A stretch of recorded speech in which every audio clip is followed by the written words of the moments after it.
Within Nurgle's Plague Legion, there is a caste of demons so effectively terrifying that their appearance on the battlefield almost always results in broken morale.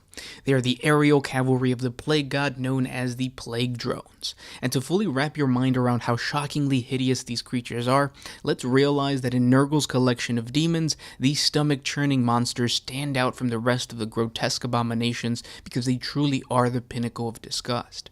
A plague drone is a massive decaying rotfly being ridden into battle by a cackling plague bearer. And with that said, I want to welcome you guys back to another Nurgle's November video. I hope you guys are enjoying. Subscribe to the channel if you guys want to get more Warhammer 40K lore, but let's get into the drones. Unlike most demonic creatures that pour out of the immaterium, the plague drones are actually two demons working together to complete the task assigned to them by their masters. Sitting atop a bloated and disgusting rotfly is a high-ranking plague bearer. Separately, these demons are dangerous, but together they become the vanguard to any Nurgle force. The large, buzzing sound of the rotfly's massive wings as it flies towards the enemy's front line sends dread across the foe's ranks, until the airborne demon makes impact like a hard-stung wrecking ball, bowling warriors over with the sheer stinging bulk. Once stuck in, the fly's hairy limbs scramble in melee, ripping through flesh and cracking bone. Their needle-sharp noses pierce the armor joints and eye lenses of the enemy to inject disease acid into their victim's body.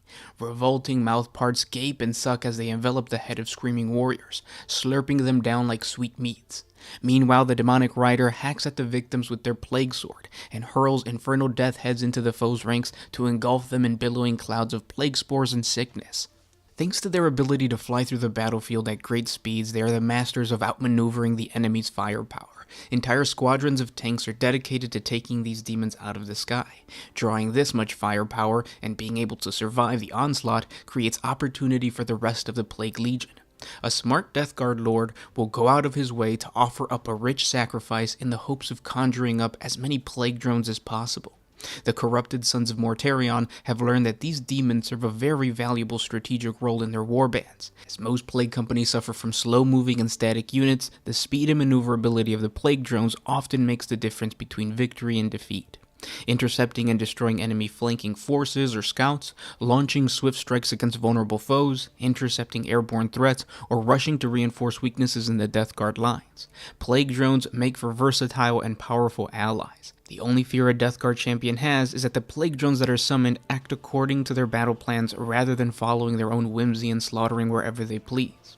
At the end of the day, these creatures only answer to the Plague Lord Nurgle. They crawl out of the gardens of Nurgle and fulfill their master's wishes. Which brings me to the creation of the rotflies in Nurgle's disease realm. It is a true wonder of decay and growth. Each massive and bloated demon is a beast of Nurgle that has metamorphosed into a disgusting rotfly. We all recognize that the beasts of Nurgle are happy and adventurous demons, eager to spread the love of Grandfather Nurgle. But over thousands of Terran years within the gardens and in real space, even these simple-minded beasts can be soured by their playmates' unwillingness to include them in their infestations. When this happens, a seed of discontent takes hold deep within the mind of a demon, a canker of bitterness and disillusionment that grows with every fresh rejection. Should such a doubting beast be slain and banished back into Nurgle's garden, it will slump into the muck and filth with a resigning sigh and give in to its misery. A thick cloud of Nurgle's fattest flies descends upon the desolate beast, cocooning it against the unfairness of the galaxy, and within the thick pulp, a strange transformation takes hold.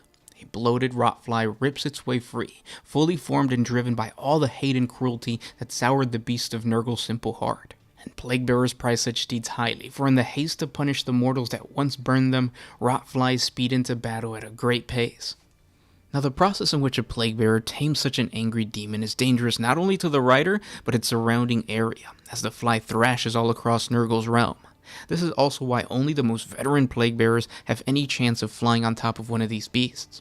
They first must catch these fast-moving demons. Using the intestines of the victims of Nurgle's garden, the bearer creates a lasso that he will attempt to wrap around the rotfly's massive and bloated form. A smart hunter will make sure that the beast is tied down to one of the many grotesque trees growing in the plague garden, for if not, the fly will launch itself into the smog-covered sky and drag the plague bearer across the toxic and polluted realm. Those that manage to tie down the crazed flying demon will be forced to wait for the rotfly's thrashing to end. Once tired, the Plague Bearer has the dangerous role of leading the demon across the decaying garden. At any moment, a spike of adrenaline will ooze out of its pus-filled body, and the fly might attack the Plague Bearer or go off flying. If enough time was given for the demon to fatigue, then it's up to the Plague Bearer to begin conditioning the demon so that it can be ridden. The whole process could take days, if not weeks, and at any step, the two demons could kill each other. Once tamed, the two demons are bonded, and it's up to the Plague Bearer to direct the repugnant demon towards a target that the rotfly can take its anger on. So long as the rider can satisfy the fly's rage and anger, the two become plague drones, and eventually begin to infect each other with more of the disturbing gifts of Nurgle. They will be used on countless battlefields, spreading the ilk of their master and butchering their enemies in a fit of rage. And that's the lore on the Plague Drones. I hope you guys enjoyed. If you have suggestions for other topics for Nurgle's November, let me know what they are, and we'll talk tomorrow. This was Gersh1 with One Mind Syndicate signing out. Always